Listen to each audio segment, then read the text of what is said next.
Marketing is a podcast for business owners and leaders, produced by my dad, Steve Davis, and his colleague at Talked About Marketing, David Olney, in which they explore marketing through the lens of their own 4 Ps: person, principles, problems, and perspicacity.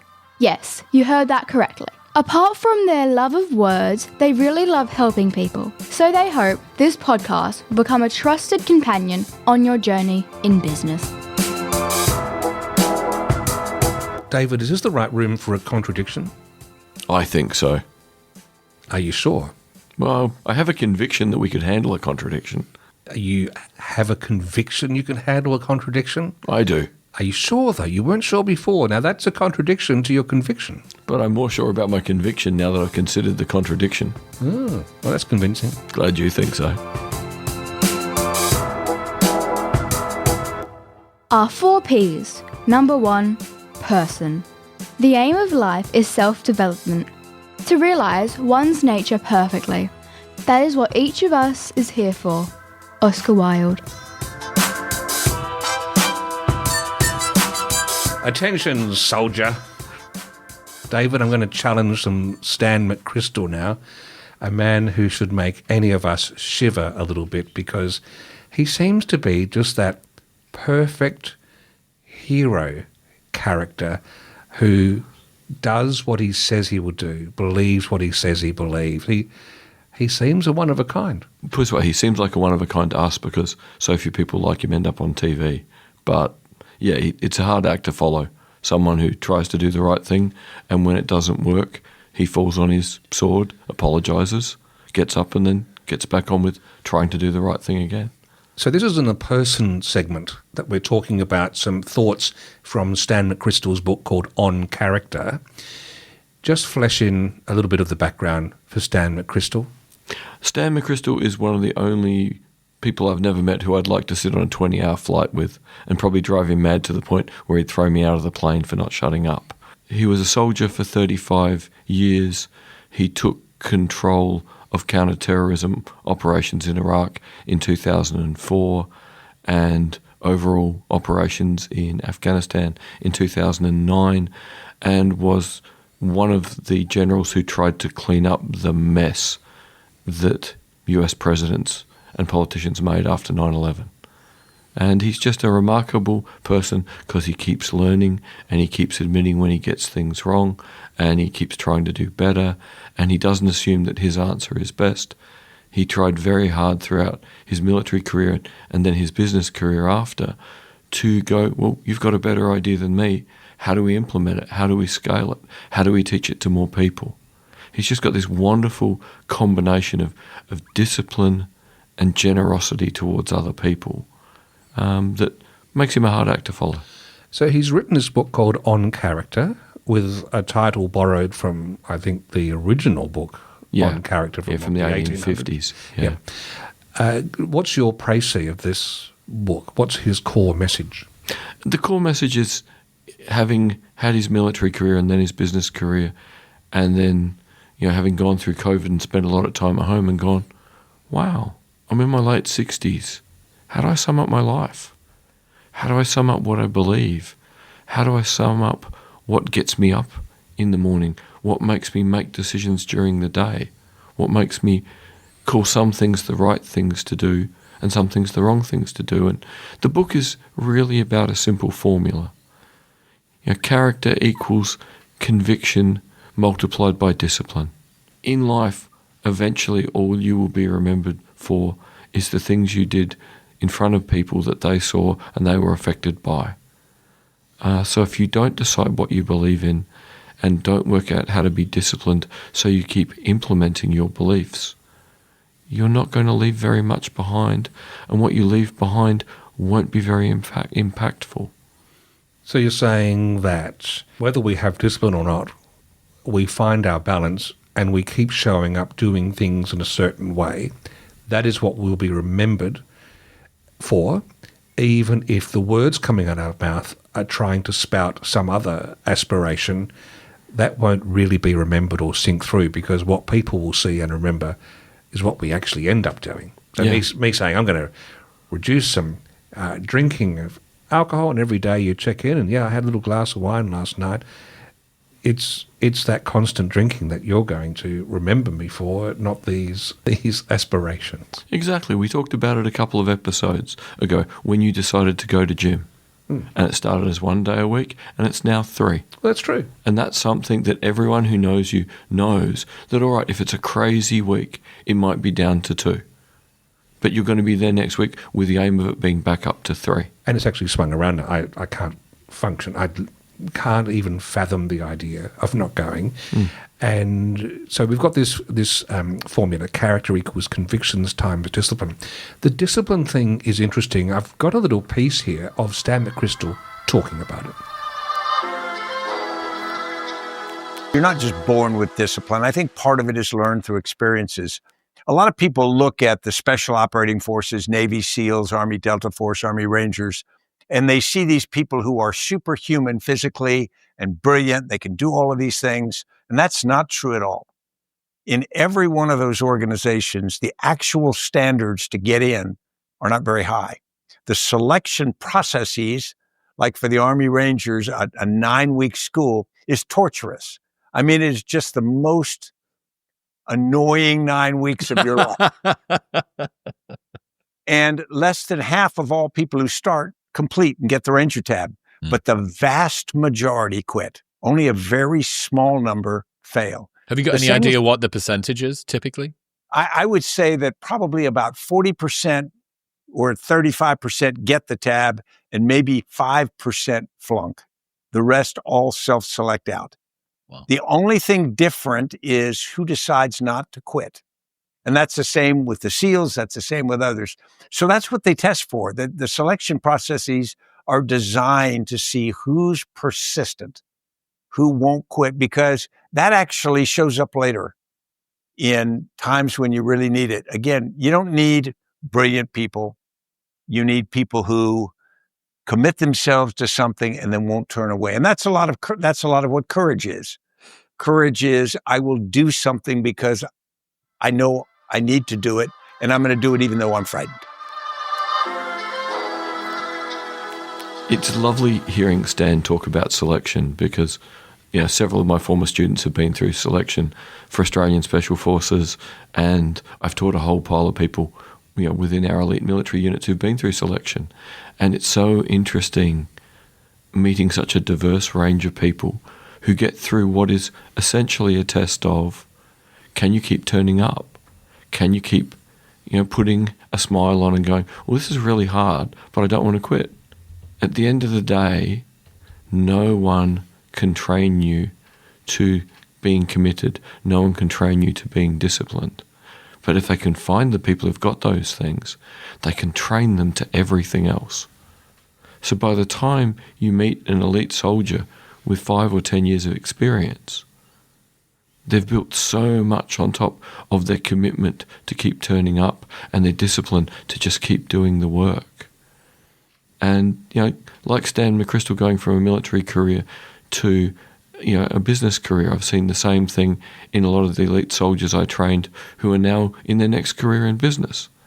And they do exceptionally well because they bring that commitment to their convictions and that discipline to turn up every day and do the hard work to everything they do, which means their likelihood of succeeding is just so high.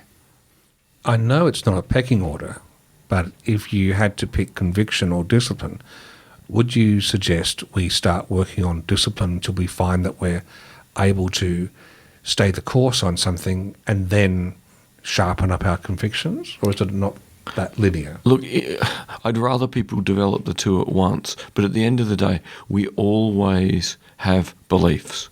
And I think it's a very deliberate choice in the book that Stan talks about convictions, not beliefs. Because we all have beliefs, even if they're unthought. In the book, when he talks about what does he mean by conviction, he means things you've thought about for an extended period of time and decided these are the things I want as guiding lights in my life. And that doesn't mean I can't learn better ideas, better concepts. But, I've done the work to be convinced that these things are worth using my discipline to, expand, extend, and implement them. So, we've all got beliefs. most people don't have discipline, but if you've got some discipline and you apply that to turning your beliefs into convictions, you may not get the end you want, but you're going to do a pretty good job of being alive and being a model for other people of what character looks like. Very good. At ease, soldier.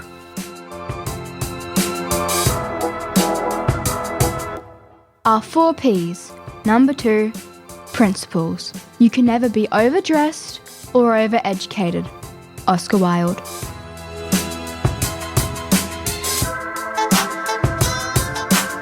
David, why do you look like an orange elephant with marmalade eyes? You're on roller skates. There's a pink smoke in the air. What's happening? This raises some very interesting questions about what experiences you've had in your life that are informing your current prediction of what I look like at this moment. I'm actually just looking at myself in a mirror. Now, Andy Clark is a very learned man. He's written a book called The Experience Machine, all about the human brain. You've basically forced me to put it into my listening list on Audible. And what I was riffing on there is one of his insights in the way our human brain works is that what we perceive in the world is actually part and parcel. It starts off as a hallucination, if you like. You're probably itching to have a few things to say about it, but why don't we give Andy the floor to begin with? So expectation here, I use the word pretty much synonymously with prediction here. So I need to locate the microphone right now in space because I've decided to look at it. And if I was going to pick it up, then I need to pre-understand stuff about where the heavy bits are, how I should pick it up if I want to use it in a certain way. And all of that information is a sort of interlinked structure that if you like, gets sent out towards the sensory peripheries so that it can meet incoming sensory information and work out whether all of those things were adequate or not. And if they're inadequate, then my brain will have another go. And if I judge them to be adequate, then my whole brain-body system will probably have a go at picking it up. And if I got it wrong, then prediction error signals will again result. So there are lots of places along the chain here where the world can correct me, if you like. It can correct me just by, I take a better look and it now looks a little bit different. I didn't get the contour quite right first time. Or it can correct me because I actually tried to use that information and couldn't and sort of failed to pick it up properly. So that it's an interlinked data structure where everything is already bound together that is trying to predict the flow across the time-locked flow across all of the sensory interfaces, sight, sound, touch. And that's, of course, a very complex and difficult task, but one that brains like ours seem enormously well adapted to perform. Wow, that is mind-blowing to think that tell me if I'm getting this right, the brain is, well, hallucinating is one way of saying it. It's throwing out there what it is expecting. It's then getting back information from what it's reading in the real world. And if it's a match, life goes on, nothing really much happens. But where there's difference between what was thrown out as a hallucination and what's come back as information, where there's difference, the brain goes, I better get out of bed, put my slippers on and go and have a look at this. That is the essence of it, that our whole experience of being alive allows us to shortcut how much effort we have to put in to making sense of the world around us. So, we're sitting here in your office at the moment recording a podcast. We've got a lot of experience of doing this. We can predict most of the time if it's the noise of the front door, if it's the noise of the wind on the roof or the window. Cars going down the street don't really attract attention because unless they slow down and come up your driveway, they're not really relevant to us. So the whole time sitting here, we could pay attention to everything, but that would be a waste of a lot of energy and time. Or we can just predict that each of these things is the thing we think it is. the real significance of this is to realize that unless the prediction error between what we've predicted and the sensory data we get is really big, we do the minimum thinking possible. We trust yesterday's experience to get us through today, which is kind of a freaky idea because we want to think we're so in control, we're putting in so much work, we're so present moment aware. But unless we get a high level of prediction error, we're not necessarily doing much more than checking in with the world. And we are about to land this fair and square in the realm of marketing and how it intersects with that. But before we get there, just this little aspect of the prediction error you're talking about. Here's our hallucination. It's checked with what's coming back. Is there difference or not?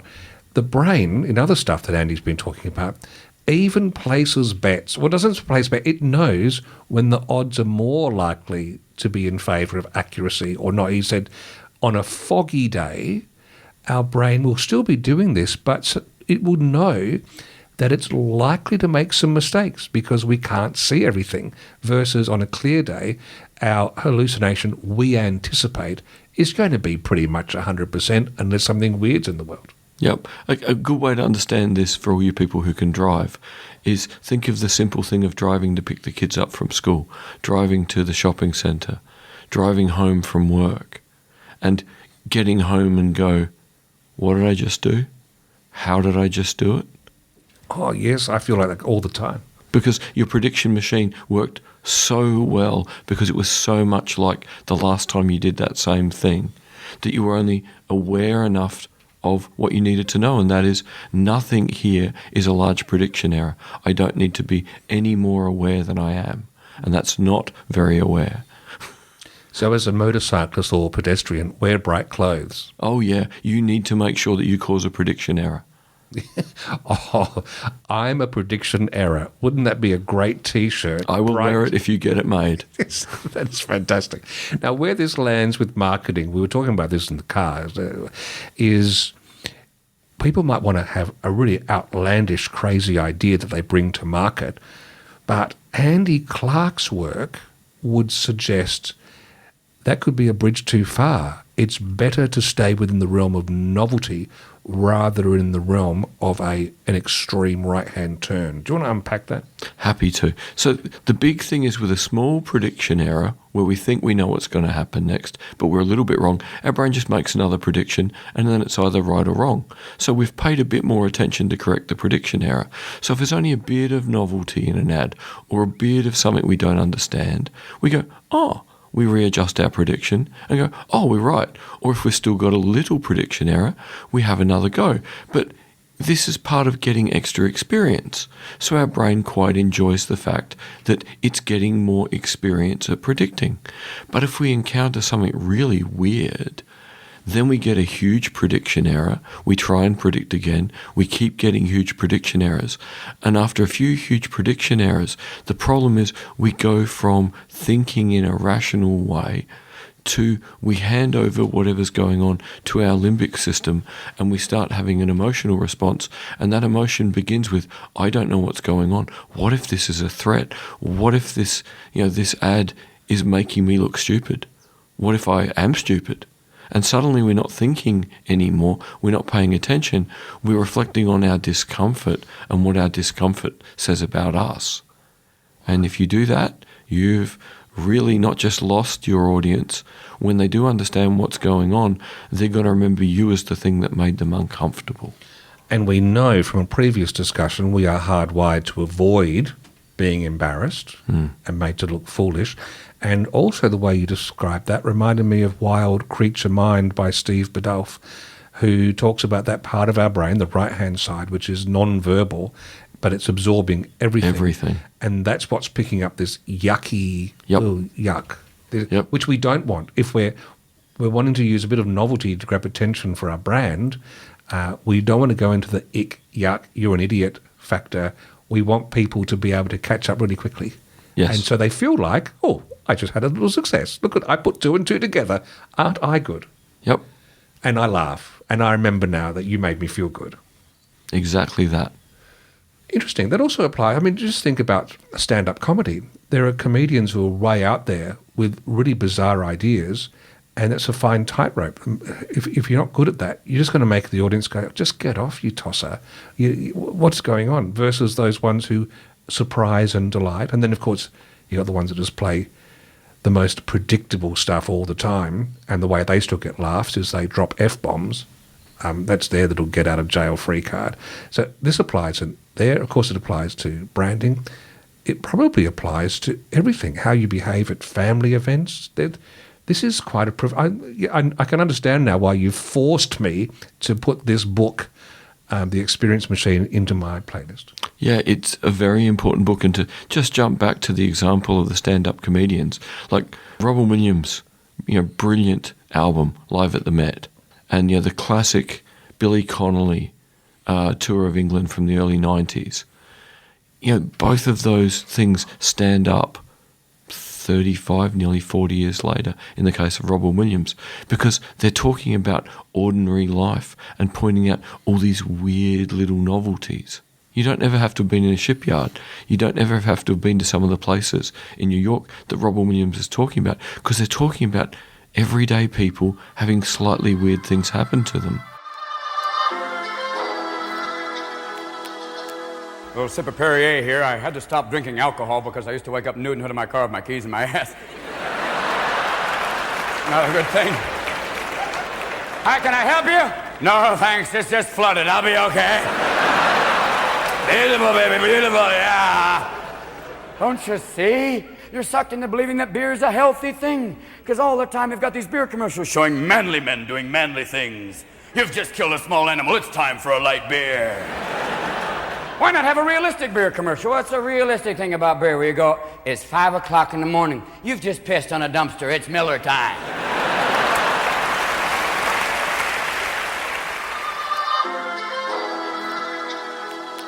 And it gives it immense power because our prediction machine continues to engage, going, I think I know what he's going to say. Oh, no, it went somewhere else. But hey, that's really funny because I'm not lost. I'm not confused. He's not taking the piss. He's not making me feel little.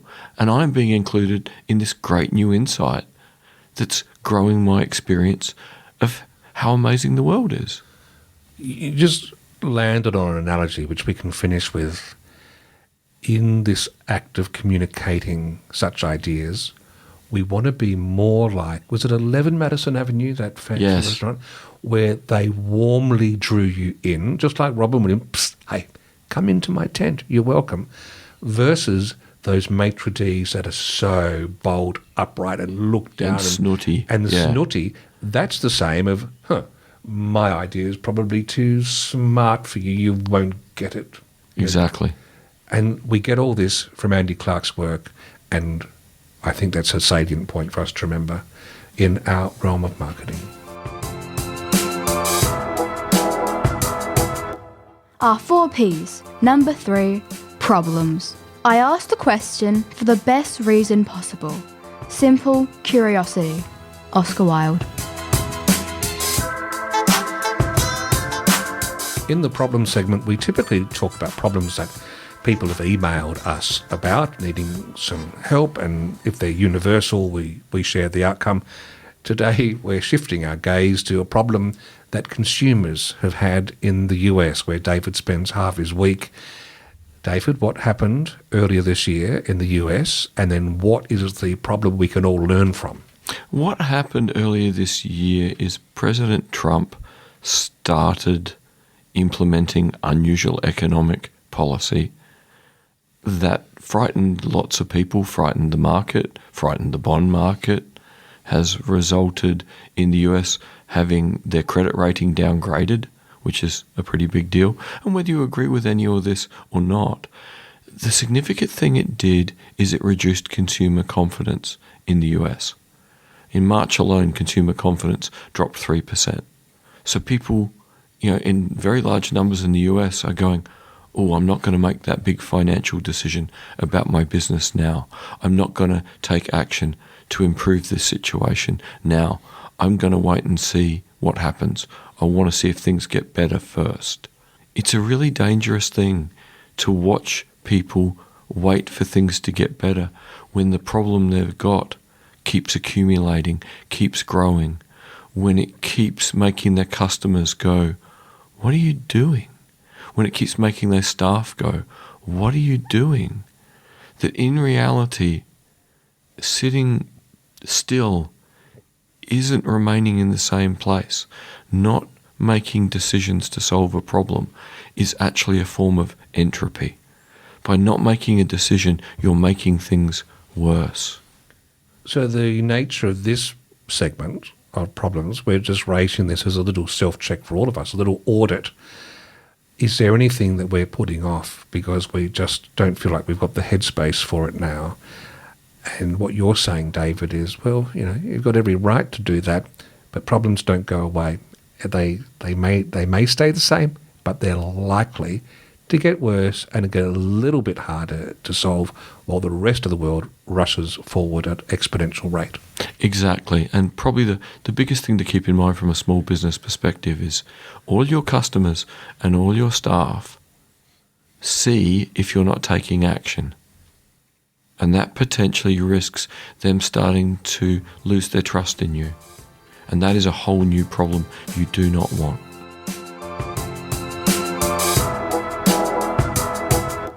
Our 4 Ps.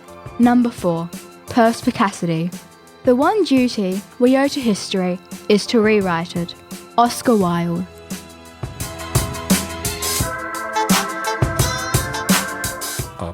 Up and away, hey, my beautiful balloon. How was that?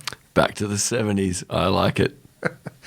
That was a big hit. I think Fifth Dimension had that as a hit in the 70s, but it was also borrowed and used by an Australian airline, which is now defunct, TAA. Was it Trans-Australian Airways, I think it stood for? I'm glad you know that. I was a big advocate of TAA, despite being too young to even fly. I just, It was a cool ad. there was some cool stuff. However, I've got such fond memories of TAA, and then across my feed this week came the ad that has been the hardest one I've ever had to endure in my life. Do not hate me, dear listener. I'm about to subject you to it.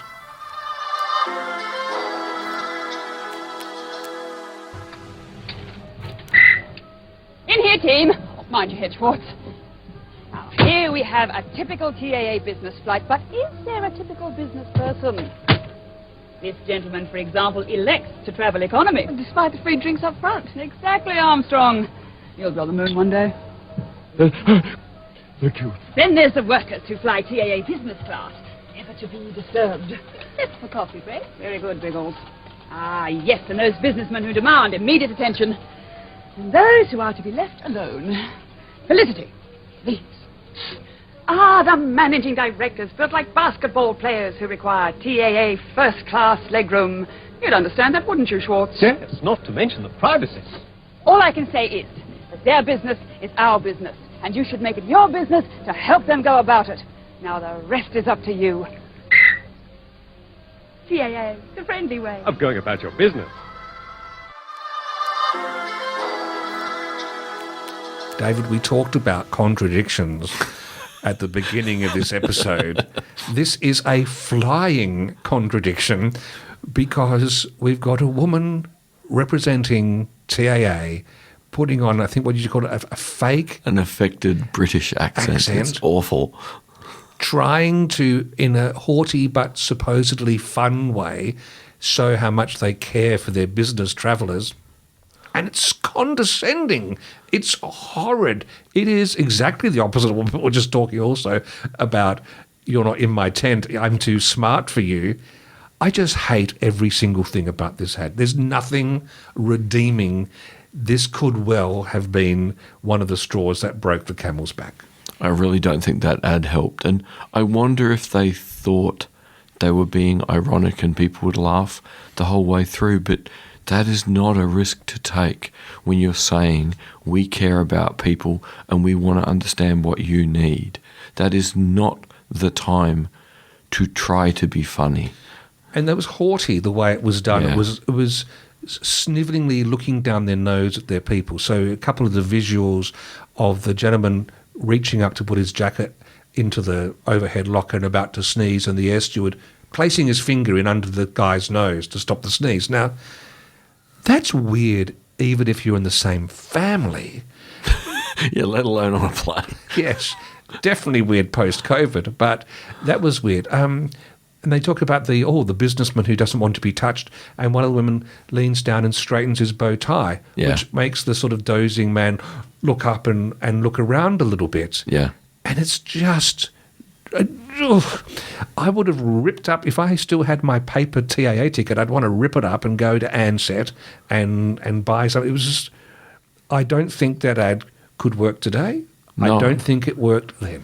Yeah, and that's the question. It would be really interesting to know how long it ran for then. Did it run on TV? Did it run at cinemas, drive-ins? And how fast, did it get taken off? It seems a big misfire. Yeah, it was, aren't we clever? Aren't we too smart? And we're saying we care about you, but it's not what it's what we're doing. We were talking about that earlier as well, how people look at what we do more so than what we say. Yeah. And here, they lose on both counts. So, normally we have a nice happy ending, don't we, in perspicacity. There's not a happy... Or actually, I'm going to finish. Would you like a happy ending, David? Well, look, the problem is TAA didn't have a happy ending, so it's very hard to put a happy ending on this. But feel free to try. Look, I'll give you one because we'll go out with this. In the early 70s, Fifth Dimension had that great song, Up, Up and Away. TAA used it, as did an airline in America as well. They used a variation of this for their ad, and that's what I remember fondly. That's why I loved the brand. Thank goodness I didn't see that abomination of an ad in my life the first time around. But this one is beautiful. When you want to fly, come fly the friendly way. When you want to fly, come fly with TAA. We'll get you where you want to go and give you extra care up in the air. Up and away with TAA, the friendly, friendly way. Girls are nicer there when you fly with TAA. Give you extra care when you fly the friendly way. Come on and fly up and away with TAA, the friendly, friendly way.